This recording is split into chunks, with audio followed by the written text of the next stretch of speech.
Nkwaniriza nnyo ku lunaku luno olwokusatu budde bwagataliiko nfuufu era buli dakika 3 zokka okwera ssaawa 4 ez'ekiro. Nze Sanyu Robina Mweruka nzize ne Mebo Mulungi tukutegeeza ebigenze maaso mu ggwanga. Katono nnyo kalira osokolaba ebikulu ebiri mu lunaku olwaleero. Ebikulu mu gataliiko nfuufu. Experience the ultimate in bathing luxury with Lanzo Luxury Bathing Soap. Choose from a variety of refreshing types. You can find Lanzo Luxury Bathing Soap in shops and supermarkets nearby. Ambias Distillers basangibwa endajja nankumbi opposite Shell Cars oba bafune ku simu 0772 457 Taste the greatness. Wenywere kituzi owulidde kende mu buli mumiro. Kituzi akolebwa okuva mu kitiko, amajani wamu n'omubisi gw'enjuki okwongera ku buwoomi bwe ng'asangibwa mu maduuka ne supermarket okwetooloola eggwanga lyonna. Taata gwe basuulidde abaana ensonga zongedde okumwonoonekera. Omu ku be yazaalamu akamutemye nti basatu si babe. Poliisi eyongedde okukalambira ku by'okuyigga Don Chris eyabbye abagenda ku kyeyo. President Museveni alambudde omulunzi w'ebyennyanja. Amuwadde kavu n'asuubiza okumusimira ebidiba. Omusinzi ngenda gakuyambamu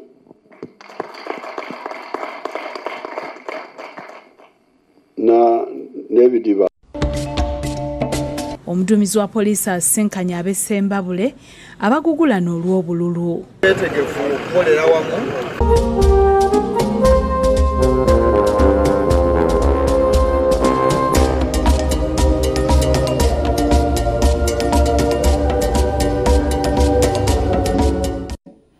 Kale bannaffe mwebale kukalira katandike agataliiko nfuufu.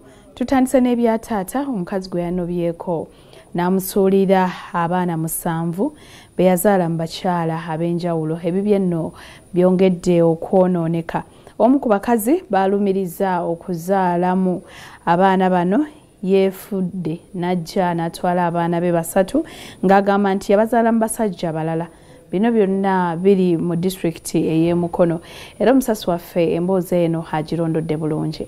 Ensonga za Isaac Natukundo emyaka 39 omukazi Marion Kasole gwe yanobyeko n'amulekera abaana 7 zongedde okulanda. Omu ku bakazi abasuulira omusajja ono abaana abanobeza Kasole bwaze n'ategeeza nti abaana 3 si ba musajja ono era abanoonya abatwalira ab'enganda z'aba batuufu balema okubonaabona. Talina omwana n'omu Kwaba abasatu. Tekuli mwana we.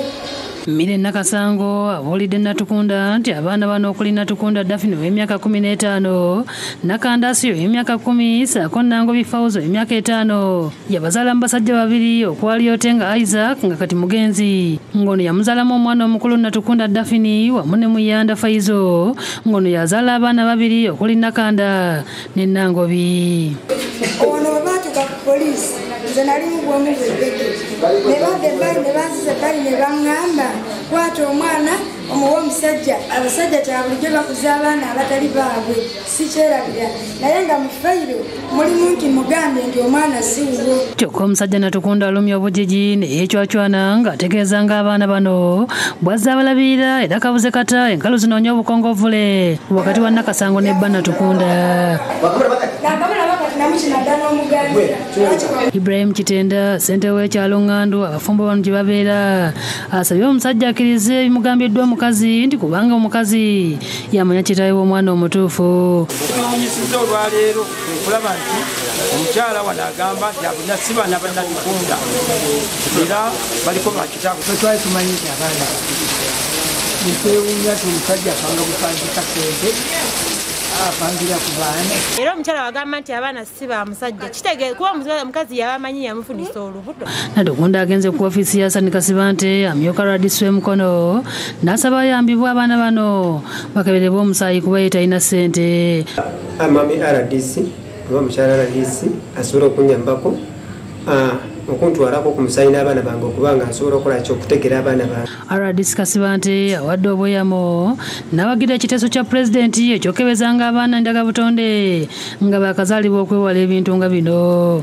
Ekyokubanga asaba gavumenti emuyambe okukebeza DNA ngenda wandikira laboratoire ya gavumenti eyewandegera ndabe kyesobola okukola nga babajjako omusaayi naye nga tebasasudde ekyo nja kikunvaanga amaze okugenzeganya n'abewandegeya noza twalikkiriza pulezidenti ateekese mu nkola kyetwamusaba twasaba buli mwana azaalibwa nga maama bamuggyako omusaayi nga anaatera okuzaala ne taata agambibwa nti ye taata naye bamuggyeko omusaayi kati omwana oluzaalibwa bakebedde DNA eyo bemakinga n'ono taata eggulu erino twalikulaza olunaku olw'eggulo nga taata onaddukidde ku ofiisi yakulira ensonga z'abaana n'amaka Dora Jjuuko Najjuma amwegayireko mukyala we yanobyakomewo asobole okulabirira abaana tuvudde wala n'abaana bano bakuzizza era abaana bonna bayise mu ngalo zo okula mbadde nkwegayirira nti ogumidde ebizibu bibadde bingi nandikusabye osobole okubeera nti wamutifu otusonyiwe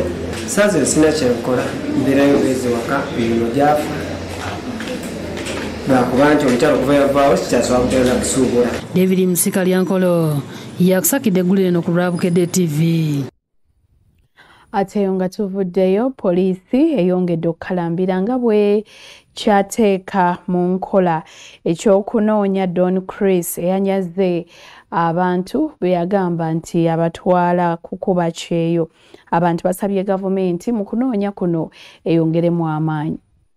Olunaku olw'eggulo poliisi yalangiridde nga bw'eri ku muyigo gwa nannyini kampuni etwala abantu ebweru eya Skypins Tours and Travel ng'ono Christian Asimwe amanyiddwa nga Don Chris ku bigambibwa nti aliko be yafera n'abajjako ensimbi ate n'adda mu kubavumaavuma ng'ayita ku mutimbagano. Ina kyentya kalinze baasibasibadde poliisi eri mu kunoonya omwangu bayita Asimwe Christian oluusi yeeyita Don Chris ajje naye atunyonyola ssente z'abantu yatwalawa. Yaddiridde abantu okuddukira ku poliisi ya CPS mu Kampala nga balaga obutali bumativu ku ngeri gy'abavuulamu. Nagera ne sisita wange ne tusasula ssente twasasula $10,000 Skypins n'etubba. Don Chris atusasuddemu okutuvuma zenyonyi ze yatulinyisiza za bivu. Omuwendo gw'abantu abakagenda okuwaabira Don Chris gweyongedde okuva ku $845 kwe babadde nga tebatuuse ku 1,000 ng'omwogezi wa poliisi mu Kampala Emiraano Patrick Onyanga ayongedde okulambulira ku nsonga eno. Namba egende yeeyongera buli lunaku ate oba oli eyo nga tolaba kututuukirira ate nga kampuni eno yakufeze bale tusaba tutuukirire mangu jangu wano ku CPS obuze ofiisi ya CID Command. Mu katambi akasasanya ku mikutu emigatta abantu Don Chris nga yeetondera abakuumaddembe.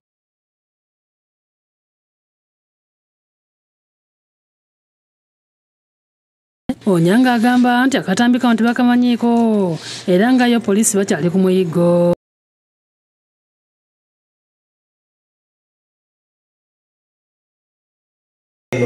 Skypins yali yassente z'abantu mu lukujukuju nga tebasobodde okubatwala wabweru. Abantu betwogeddeko nabo boogedde ebyenjawulo ku kyakoledda Don Chris. Bavumiridde omuze gw'obufere ogweyongedde makampuni agatwala abantu ku byeyo ne basaba gavumenti okwongera okwekenneenya amakampuni gano nga tegannawe balukusa. Gavumenti so mbadde nsaba gavumenti erina obuyinza esobola atalina license tebamuwa tebamukkiriza kutwala abaana b'abantu abatwalawa kyobola abaana babonaabonera mu Buwarabu babajjamu ensigo babattirayo tebafuna buyambi olw'ensonga abayamutwala abeera block abatalina busobozi bujjayo omwana oyo. Naye singa gavumenti eteekawo ekitongole eky'amaanyi ekiba nga kitunuulira nti abantu bano abatwala aweeru amakampuni gano basooke bamanye bandi be bakonekitinga nabo mu nsi ezo gye batwala abaana. Then gye batwala abaana eyo bajja omujja wano e Uganda omulimu gubeera gye guli. Basaba ebitongole by'okwerinda kujjayo n'ag'omu buto bakwate Don Chris. Nsaba gavumenti mukwate ne waba ali weeru wa ggwanga bamugjeyo ajje abeere ekyokulabirako. Nensaba abantu sekinnoomu nti towa muntu oba kampani yonna nga tomaze mwetegereza kampani teri yesadi. Nze mbadde nsaba ebitongole byonna ebikwatibwako omuntu ng'oyo akwatibwe asobole okuzza ssente z'abanne. Nkimanyi nti pulezidenti wonna wooli eno ensonga ogenda kukola ki ogenda giwuliriza era giwulirize ogikole ki ogikwateko manya gange sigadde ebya Doni Christ bigwe Malojja nga myaka 10 emabega yajja kwana ku Bukedde TV ku programu y'abanoonya nga anoonya omukyala olwo yajja yeyita amannya ga Eddie Kamoga kyokka nga museera kino poliisi emuyiga nga Christian Asiimwe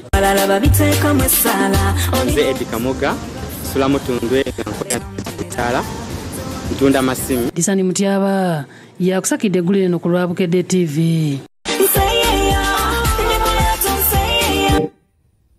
Kale ate President Yoweri Museveni ayingidde olunaku olwokusatu ng'alambula ababaganyuddwa mu nteekateeka za gavumenti ez'okwekulaakulanya.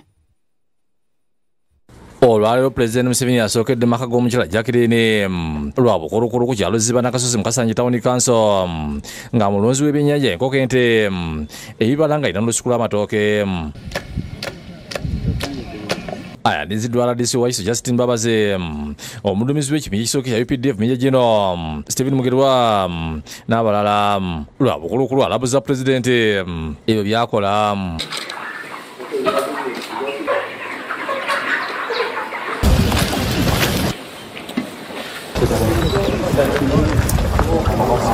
President nga maliza okulambula ssentebe w'ekyalo kino Lulufu Sega wamwebaziza olw'okkiriza okuddamu okukwata ekibiina ky'ebendera mu kulonda okunaba omwaka ogujja.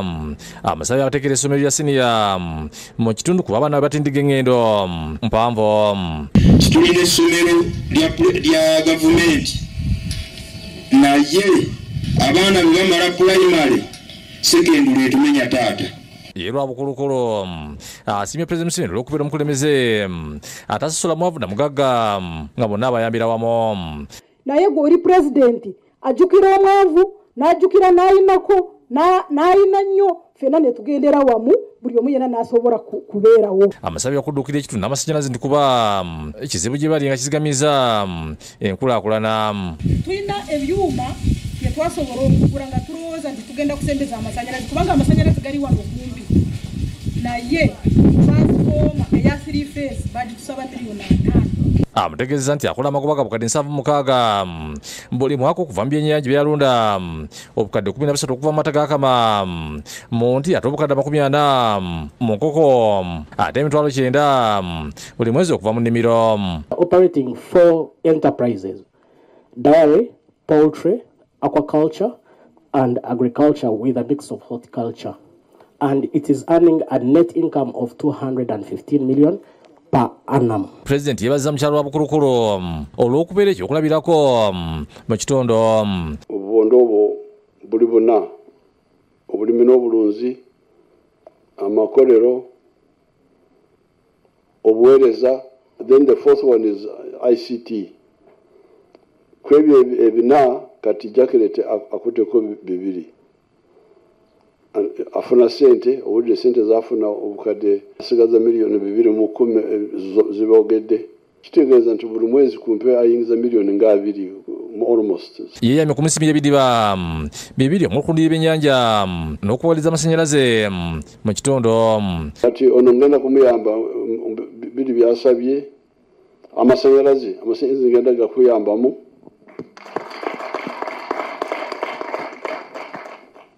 Na nebidiba two areas. Naye kati nga bwenze wano n'okuweereza akalabo. Yes, Your Excellency. Ngenda kuwa entemu y'enzungu enungi miliyoni 12. President yagenda ku lugulu Nakawo Kampiki Kasanje n'ategeeza nga bamaze dde okufuna abakampuni abachina egenda okulukula nga lakugera mu bbanga ya myezi 18. Bamaze okufuna contractor CCCC omuchina mwatandise okuharaga omu myezi ena agenda kutandika okuteeka mu korasi. President yagenda ku lugulu Natete Nakawuka Kasanje n'ategeeza nti omulimu ogw'okulukula lwatandika dda. Babasasudde sente batandise okukola bagenda kumala oluguudo mu myezi 18. Naye kati mbasaba ab'ekitundu mwenunulire mulonde ababaka ba parliament abakwatagana na gavumenti.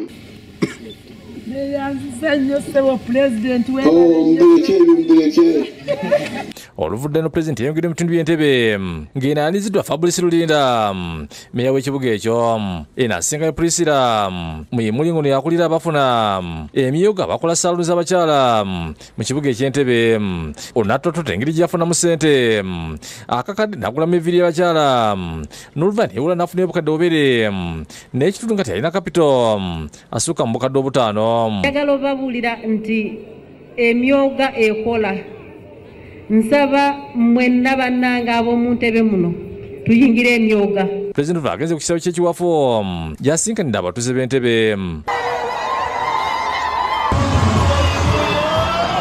Ekizibu ssente tezimala. Tusaba okutongera ku ssente. Wano Pulezidenti asanyukidde ku bannantebbe abakozesa obulungi ssente za PDM. Home, every family must add the third word. Buli maka, buli family yeegatteko ekintu ekyokusatu. Obugagga. Wealth. Obugagga. Each home must work for wealth. Buli maka galina okukolerera obugagga. Pulezidenti Obugenyi abukomekereze Makinde Ssaabagabo gy'abasinkanidde ku kisaawe ky'ekaazi n'alabula abazanyira mu ssente za PDM.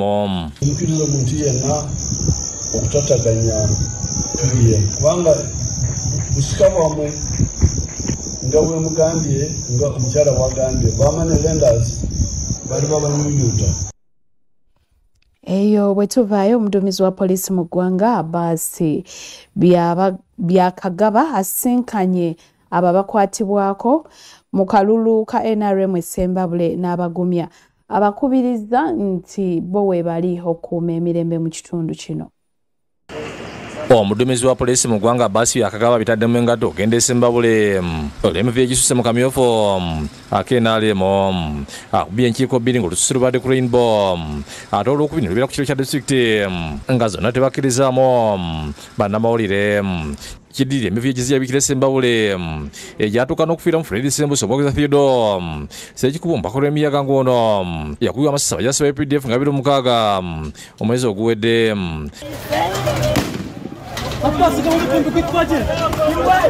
Abeesimbi balaze essuubi olw'okujja kwa Byakagaba ne bagamba nti kyakubakakanya emitima.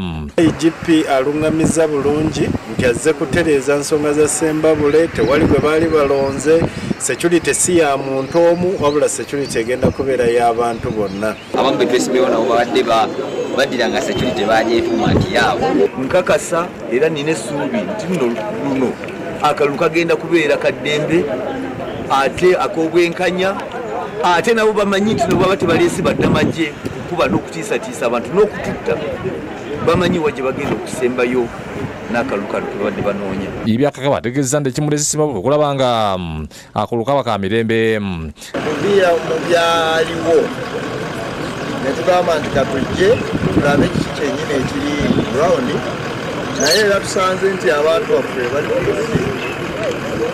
tuli beetegefu okukolera wamu tulabe nti emirembe gibeerawo obudde bwonna. Agambye nti basobola kugoba amagye mu kulonda kuba bakolaganira wamu.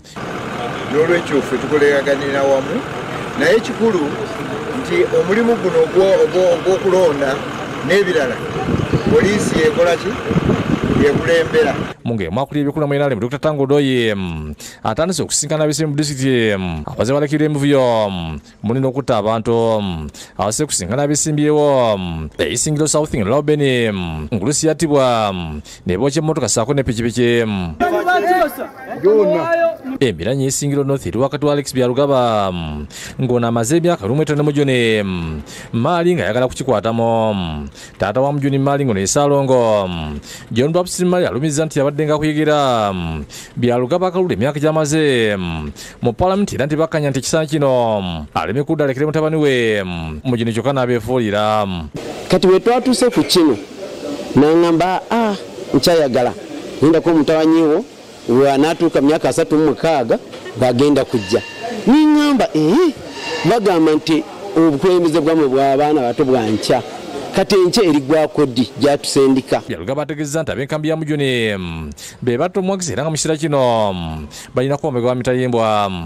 Maali yandibadde mu kkomera kubanga yasse omuntu omuntu yafudde omuvubuka omuto emyaka 34 abaana 3 n'omukyalo omuto nnyo tanga babozesa n'endabira family y'omugenzi ng'oluusi bonna ne basirika ono basise n'aweera enkola ey'okuyokeraga mwakalulu buli omwana onyakake want to join campaign they should write to us and the two of you can go together but these two no joint campaign ono aweze n'okuyisa ebivuulo kuba omuntu yafa kigambibwa nti enkambi zombi zasinga ne batandika okulwanagana.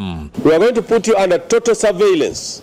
Number 3, no movement with the crowd to a campaign venue. Tangera sinka yabuvuganya ekasambya kaunti ngina abawagize bombaka David Kabanda bakubagana n'abahendwe mumuza erukakana ngasisiganya ose n'okwokya emmotoka enjuyi zombi zibaridde omukisa okunyira ebyaliwo alulubi lumiza lunalwo. The locals, if you see the video, the locals were shouting muhumuza jawakavuyo. They are the ones who were the videos are there, not my supporter. Actually, there was a gentleman who called. He called Sabiti from Nabingola, where the incident happened.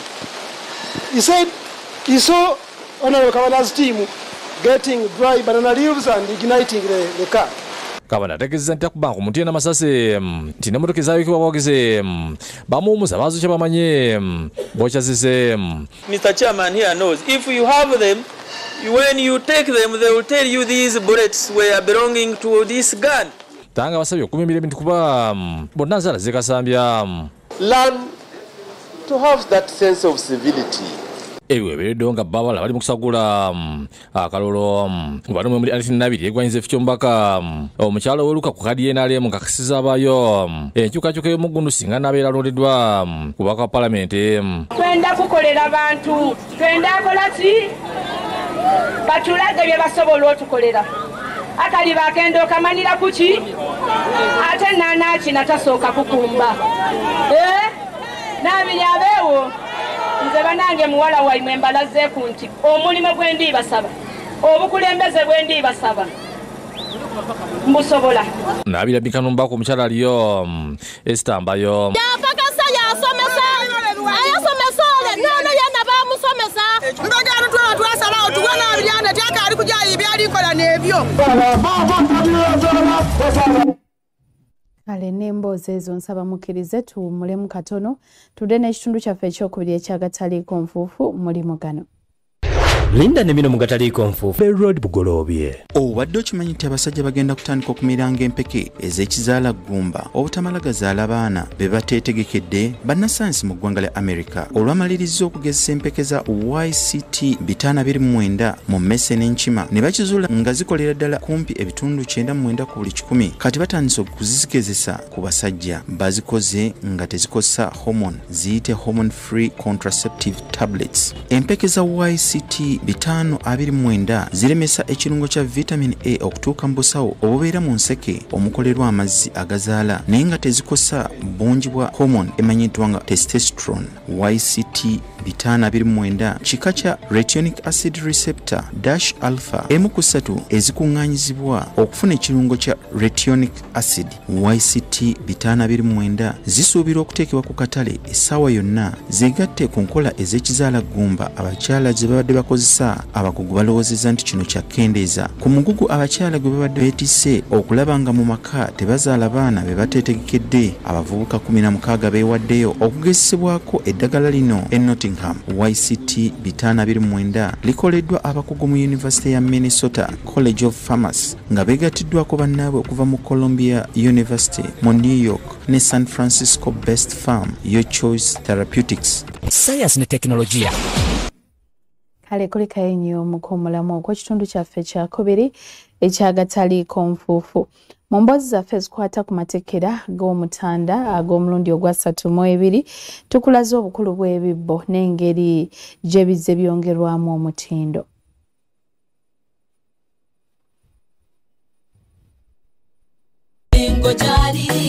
ayogeza buyinza tumuwe ekitiibwa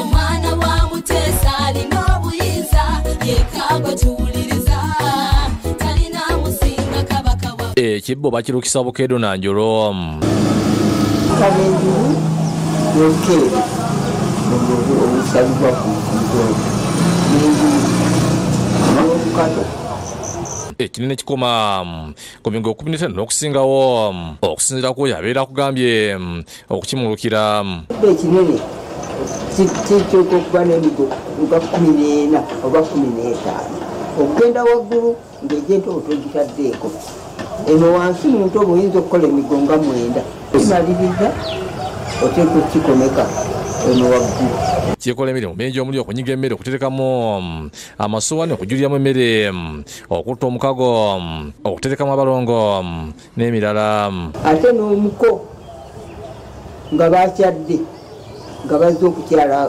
oba kukwanjula omuko omwo awasa omwala bamuyingiza mu nnyumba ne bateeka emmwanyi mu kibbo ne batoola emmwanyi zennyini ziri ezaffe nga nfunde ezedda ne baziteeka mu kibbo kakati omuko ne bagira ne batoola emmwanyi mu bubbo obutono bataata mwe baterekanga ebinyibo ebyokunywera ku kyayi wabula nga bebagamba nti ensobe ekyusa amaaso nga naawe okyusa envu abolusi baabyo babyongeddeko omutindo bitukane n'omulembe omutebe omutindo gwe tukyongerako mukonda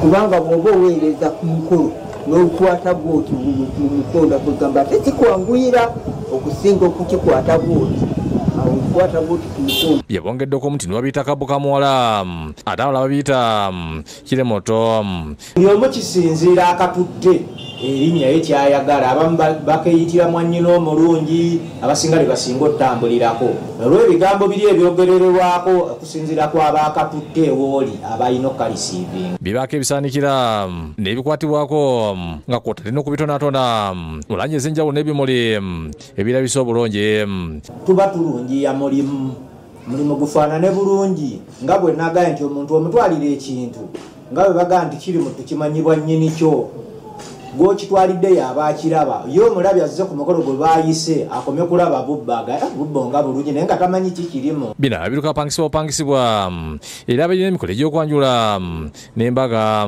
bino biyambye ennyo katale nga limumasinzizo bibateekamu ebirabo jjajja Margaret Mulekwakamya nga mulusi wa bibbo mu kabuga k'Ekayunga agamba nti abalosi b'ebibbo bakendedde ekividdeko n'ebibbo obutalabika kubanga kakati abirirwani abaana abo ababiruka babakadde ababbe babiruka tugenda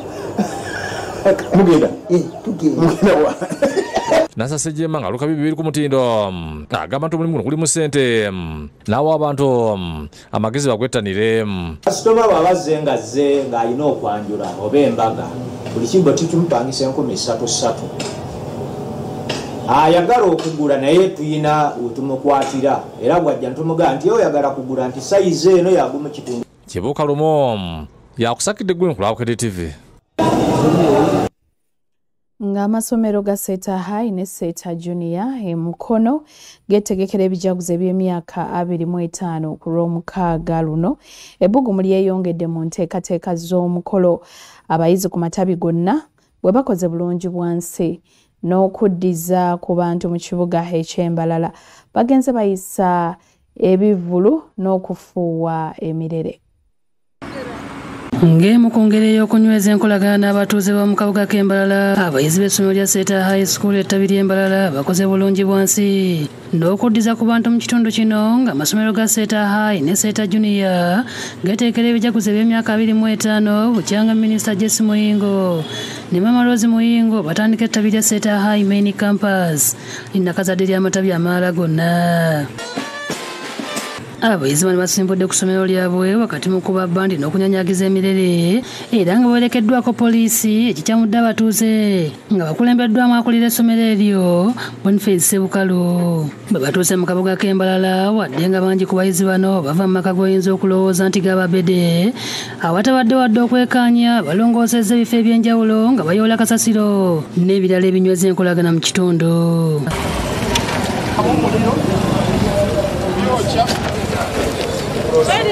mu kabuga k'Embalala Sebukalu akwasizza abakulembeze ebikozesebwa mu kuyonja ko n'ebintu ebikalu nga abakadde basoma mwana abayizi babawadde ebikozesebwa mu bulamu obwa bulijjo omuli sabbuuni emigaati n'ebirala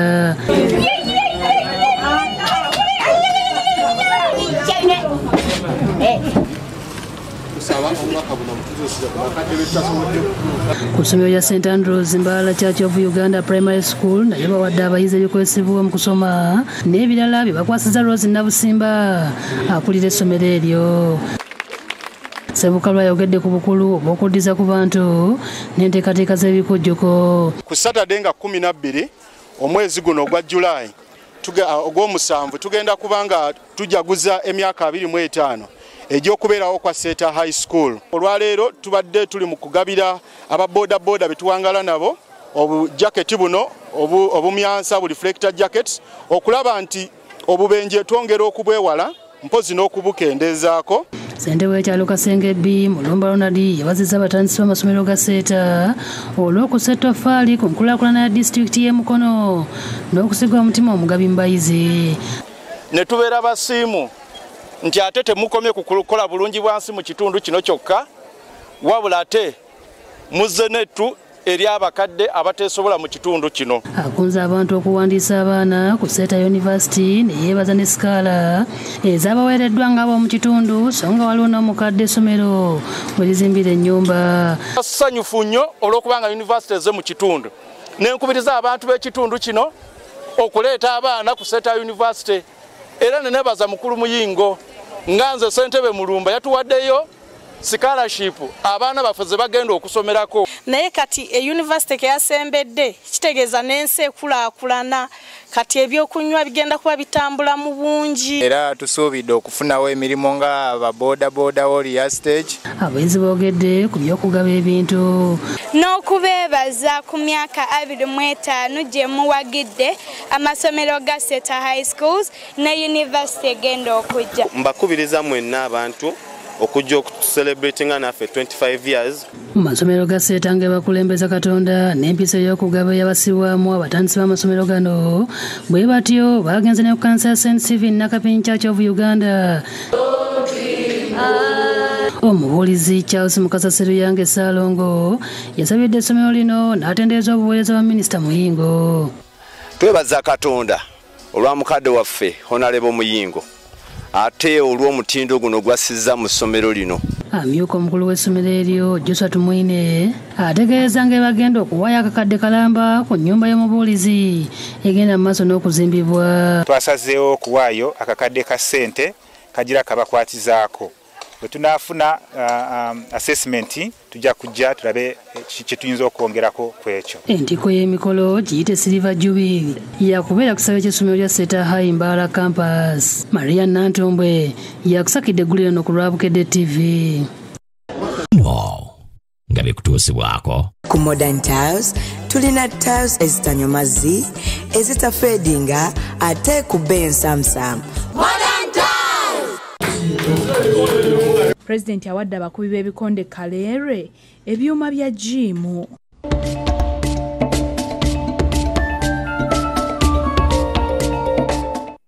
Tukyeyongerayo n'agatale k'Onfuufu. Olukiiko olutegeka ebikujjuko eby'emyaka 10 egya Lutikko y'e Lubaga lwetaaga ensimbi obukadde 10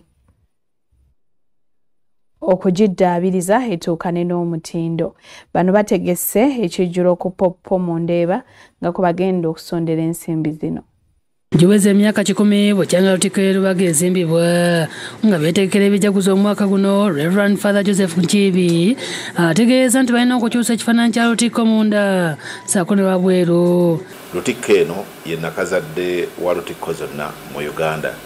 Kale nno tulina ensonga ey'okujjukira, tulina ensonga ey'okujaguza, tulina ensonga ey'okusanyuka. Lutikko eno yasemba okuddaabirizibwa mu mwaka wakati wa mwaka gwa 1976 ne 79.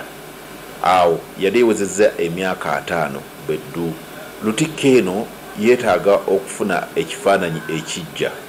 Kale nno y'ensonga etuleese okubategeezaako abantu ba Katonda ti tusaba tuyambeko kitaffe Ssaabasumba okwenyigira mu mulimu guno ogw'okukyusa ekifaananyi oba okuddaabiriza Lutikko. Ayanjudde ow'ekitiibwa John Fred Kiyimba Freeman ssente w'akakiiko akagenda okuŋŋaanya ensimbi ezeetaagibwa okuddaabiriza Lutikko. Mu nteekateeka y'okuddaabiriza mulimu okuzimba ekisaawe, okuzimba ekifo paakingi emmotoka nga kino kigenda kubeerako emyaliriro 2, okuzimba ekijjukizo, okuddaabiriza ebijja ebiri ku Lutikko eno n'ebirala. Tusaba n'obuwombeefu abantu ba Katonda mujjumbire mulage okwagala Katonda, twetabe butereevu mu kusonda ensimbi ez'okutereeza Lutikko yaffe, okuginaazaako enkonge, okuteekamu amadirisa amapya, okuddaabiriza wabweru awo wonna, entaana z'abasaabasumba eziri munda, byonna okubitereeza. Agamba nti emikolo emikulu gigenda kubeerawo ng'ennaku z'omwezi 26 mu mwezi ogw'Ekumi. Olwa 26 October 2025 lwe tujaguza. Kitaffe Ssaabasumba ayagala okusembeza abagenyi be, ayagala okubagabula nga tujjukira okubeerawo kw'Omukama mu bulamu bwaffe. Kiyimba agambye nti bategese ekijjulo ku Popopo mu Ndeeba okutandika okusonda ssente ze baagala okumaliriza omulimu guno ng'ogw'Ekumi tegunnatuuka. Kitaffe Ssaabasumba twamutegeeza engeri ki gye tugenda okunoonyamu ensimbi, era n'atukkiriza ne tuteekateeka ekijjulo olunaku lw'enkya ku Popopo ng'ennaku z'omwezi 10 essaawa 10 ez'olweggulu. Era wano njagala okuwola bannange bonna be twawandiikira amabaluwa okujja olunaku lw'enkya. Ayogedde ku makubo ag'enjawulo agagenda okuyitibwamu okuŋŋaanya ensimbi zino. Ekijjulo nga kiwedde waliwo enteekateeka endala. Enteekateeka eyo y'ey'okulamaga, era nga nkubiriza ebitongole, abantu si kinnoomu, amaka, omwami n'omukyala mujje muweeyo. Okulamaga kugenda kubeera nga buli Lwakusatu okutandikira ddala nga 23 omwezi guno okutuukira ddala mu mwezi gwa Agusto. Asabye buli yenna inakyasobola okukiwaayo okulaba ng'omulimu gwa Mukama gukolebwa. Era wano nina bannange be njagala okukunga naddala bakwagalana. Abasuubuzi mumanyi Mukama gy'atujje, atujje wala. Era mbasaba mujje tusobole okubeera nga tuwaayo ku lunaku olwo. Sulaiman Mutebi yakusakidde eggulu lino ku Lwabukedde TV.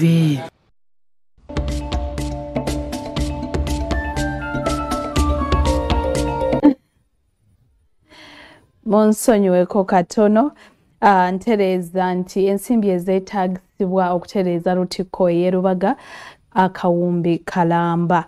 N'olwekyo twetabe mu kijjulo ekiteekeddwa ku Popopo n'okulamaga nga bwe tulungamizidwa tukwettanire. Ate bwe tweyongerayo omubaka Paul Nsubuga owa Busiro North ono aleebuuka na lwa bbanja lya bukadde 8 nga zino yazeewola emyaka 4 egiyise. Kyokka yamuteerayo akabega okumuwola amunoonya era agamba nti ayolekedde okugobwa ku mulimu gwe. Sharif Kamoga omukozi wa Crescent Uganda Limited yayolekedde okufiirwa omulimu oluvannyuma lw'okweyimirira omubaka wa Busiro North Paulo Nsubuga bwe yali yeewola essente obukadde 8 ku Simon Ankwasa nga n'okutuusa kati tannazisasula. Muganda wange nkwegayiridde nina ttiimu yange ey'essaza lya Busiro entagaza mpaayo miliyoni abazaali mmeka 8 n'amugamba ng'ekwogo 8 siganye ngera sooka nkweko miliyoni 6 ze ziriwo. Kakati wezibaawo miliyoni 6 n'azimuwa. Bwe yazimuwa 6 n'amala n'akuba essimu n'amugamba owaayi saba nnyongere miliyoni 2 biganye 222 ebyo ebintu bye twogerako. Era endagaano gye yakola ya 222. N'agamba nja kukola ki? Nja kuzizza mu mwezi gumu. Kamoga agamba nti mu mwaka gwa 2022 omubaka Nsubuga yamutuukirira n'amusaba mwogereyo ewa mukama we Simon Ankwasa asobole okumuwola ssente obukadde 8 naye kye yakola kubanga yali amwesiga ate nga bakula bonna ku kyalo. Mama wange n'azikiririzaamu ku lwa Nsubuga po era essaawa eno Nsubuga po bw'aba tasasudde nze essaawa eno ndi mukwate. Okusinziira Kamoga omubaka Nsubuga ensimbi yali wakuzizza mu mwezi guno ng'ataddemu n'amagoba kakadde kalamba wabula n'okutuusa kati amunoonyeza ku kitogi ssaako okutuukiriza olugero lw'Abaganda olwakyowola otudde okibanja oyimiridde. Simu n'aziggyako n'abulookinga mukama wange paka mukama oli anyamba ne musangiriza ku ttebe kya Nuupu 2025 we namusanze mwezi gw'okutaano we namusanga ku Nuupu ne tukola endagaano n'abakulu ba Nuupu baaliwo n'agamba bamusonyiwa abadde n'ebizibu. Agamba nti babanja ennyumba kono yatuuka n'okubasingira ambulensi y'emmotoka ne paasipooti oluvannyuma gye baazuula nti yali yakiwunjukira. N'atusingira ambulensi n'atusingira ne paasipooti yatuwa eri fake. Tulina endagaano ya ambulensi gye yatuwa kumbi yatuwa nakyo fake. Tugenda okukwata ambulensi e Kakiri ng'aliwo omusajja we Nakyerongoosa eyamuwolako ssente ku ambulensi nga yagitusooka yagikwata n'agitwala. Kamoga ategeeza nti baali bateeseteese okufunziza omubaka Nsubuga ku kitebe ky'ekibiina kye NUP ye Makeere Kavule kyokka n'abeegayirira baleme kumulabisa era naawe ebbanga mu yali alina okusasulira ensimbi zino kyokka ebbanga lyatuuse kuggwako ng'afuuse kyesirikidde muzigo mu ttimpa. N'agamba ngenda kusasula ssente ezo ngenda kuz'omwezi 16.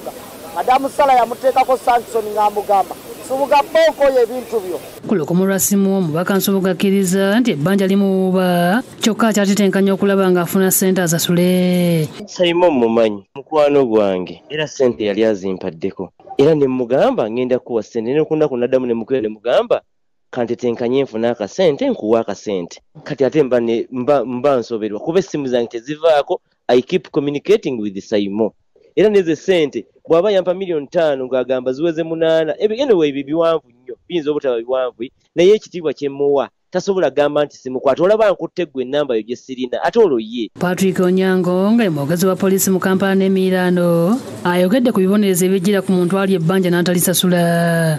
Oba alemererwa kusasula ku LC ya wansi kugenda mu kooti kooti ejjamuteekako akazito asasule. Disani Mutyaba yakusakidde eggulire eno ku Lwabukedde TV.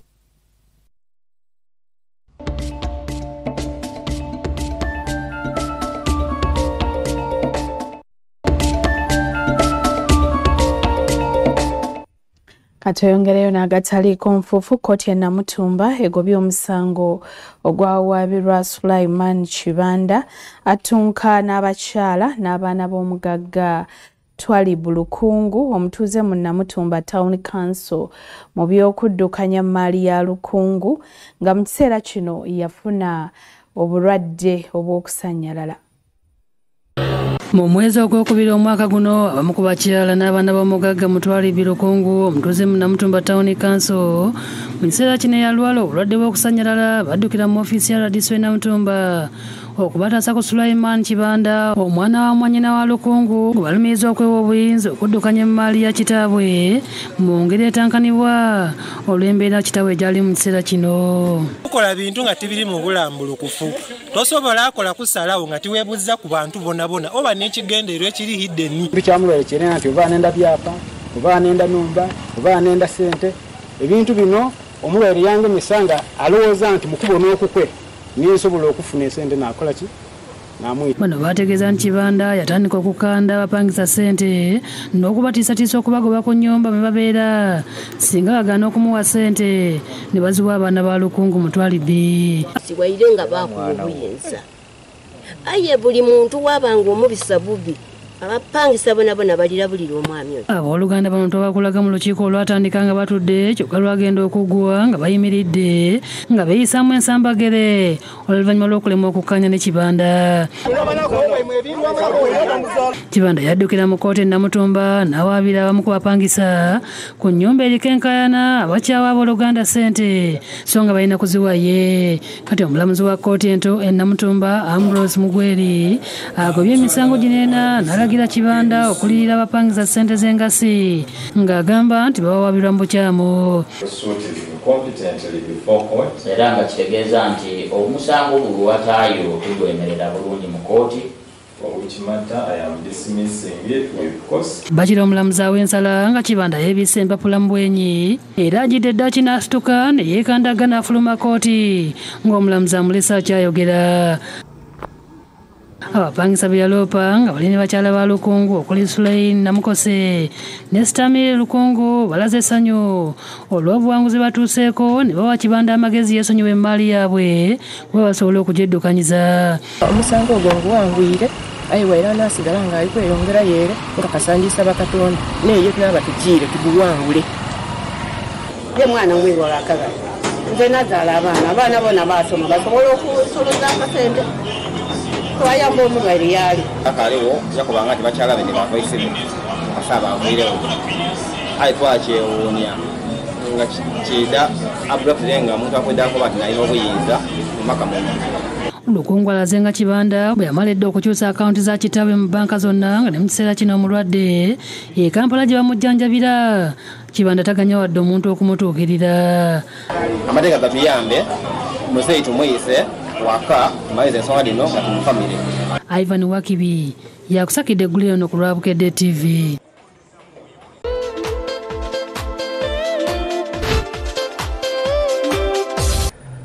Lubula Lorian nekitu kyaffe ky'emizannyo agataliko nfuufu wano ku Bukedde TV1.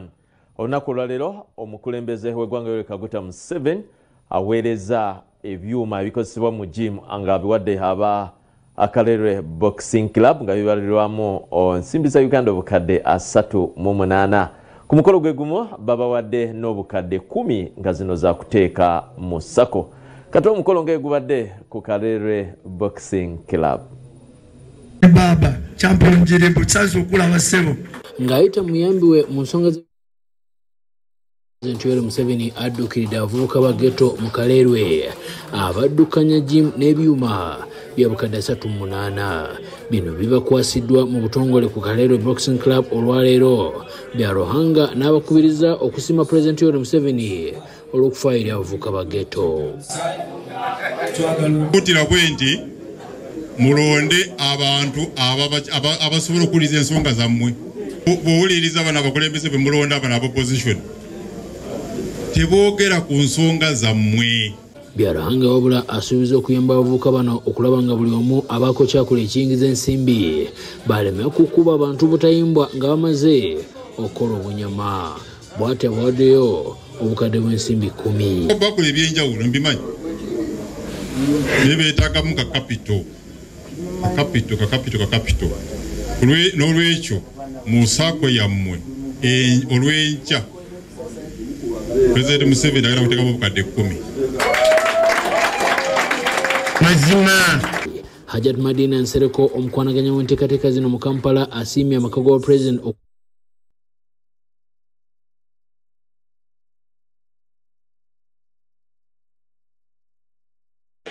ono omuzannyo yakagumalamu emyaka 2 gyokka naye atadde abanene ku bunkenke obw'amaanyi ddala. So basically tukugambe kale natandise mwaka guwedde kubanga November nakola autocross emu nenkola okuvuga eddala natandise 2024 ne kati ono 2025. Okudduka speed kyekimu ku byamawuliriza okwesoga omuzannyo guno era ekirooto kye kyakuwangula NRC championship tewalishira kwa bushimani bulungi fene tuvugira nsimbi wabula kunyumirwa muzannyo kati bw'obeera nga owangula championship yegobo wakabi wadadduka nnyo naye yeekengedde bavuganya nabo okuli Ponsiano Lwakataka Ronald Sebuguzi Duncan Mubiru n'abalala. Tuli wakati w'empologoma nti waggulu waliwo Sebuguzi wansi waliyo Duncan Lwakataka abasajja abo bamanyi be bajjajja b'omuzannyo abakyalimu. Tugenda Jinja ate gye tugenda okubeera ne ceremonial start. Ceremonial start tusazeewo tugikole ku Thursday that Friday ku makya emmotoka zikeera ba driver keera genda kusimba miti because obutonde ekintu kikulu nnyo eri emmotoka eri eggwanga lino oba eri obutonde. Ronald Sebuguzi yakulembedde ku ngula season eno n'obubonero 12, Musa Segawe mu kyokubiri n'obubonero 13 ate Ponsiano Lwakataka ali mu kifo kyakusatu nga alina obubonero 17. Ate nga tugezeko mu muzannyo gw'emisinde olunaku olwo kwe kubadde okusiibula mu butongole abaddusi abato abagenda okukiikirira Uganda mu misinde gya Africa egyabali wansi w'emyaka 18 wamu n'emyaka 20 era nga bagenda kusitula ku lunaku lugenda kubeera lwa Monday okwolekera ekibuga Abeokuta mu ggwanga erya Nigeria. Abaddusi 19 be basiibuddwa nga kuliko abawala 11 n'abalenzi bali 8 era ng'emisinde egyo gya kubeerawo okuva ng'ennaku z'omwezi 16 okutuuka ng'ennaku z'omwezi 20 era abaddusi abo batunuulidde emisinde gino okutuusa obudde obasobose okubanga beetaba mu misinde gy'ensi yonna egyabali wansi w'emyaka 20 egya Under 20 World Athletic Championship egijja okubeera mu Oregon mu America mu mwezi ogwa August omwaka ogujja 2026. A gift to your parents, but a gift to Uganda and a gift to Uganda athletics. Thank you. I am very confident that this team will still do us proud. They will fight for medals of all colors when we are in Nigeria. Some of those young athletes will also vie to confirm their qualification for the World Championships due in Tokyo in September. There are some of them who are very close to qualifying. Amazing. It's so great to be picked and chosen for this, and I just feel very happy and just very supported. Badengeyo training ane club nga prison awe nambole nga nkola ku stats zange ku endurance yansubiza na Uganda mbu ngenda kuteeka Uganda ku world map. Ngamaliza hagekiro ky'olunaku olwaleero oluvannyuma lw'amawulire okufuluma wiiki ewedde nga galaga nti Arsenal ekanyiza n'omuzannyi wa kilabu ya Chelsea ayitibwa Madueke. Olunaku olwaleero amawulire gyevuddeko gagasiza nti kati Arsenal ewaddeyo okusaba kwayo mu butongole okutandika okuteesegana ne Chelsea era nga Chelsea kigambibwa okuba eyagala obukadde bwa pound 50 mu muvubuka oyo ayitibwa Madueke. Ebya Gyökeres ebya Arsenal tebinaba kubanga bigwa nga aba Sporting Lisbon bakombye kwerima bagamba Arsenal kujjako nga esasudde ssente ze baagala tebagenda kubaguza omuvubuka oyo mutebi ayitibwa Gyökeres. Ngejide musike bimizanyo ekyo kyonna olwaleero akumata kumira mpeera musule bulungi mweraba. Kale mwebalire ddala mutukoze bulungi okkiriza n'etambula ffenna mu kitundu kino ekyagataliiko nfufu gwe yagasiŋŋanye makkati oba gasubiddwa tugaddamu saa 12 ez'okumakya. Nze Sanyu Robina Mweruka nkutambuza n'emmebo mulungi. Saagala weerabire kuyitako mu Bakushona Designs ku Namirembe Road ku lwa Gomez n'engoye zonna ez'emikolo ez'omulembe. Omukama Katonda abakuume musule bulungi mweraba.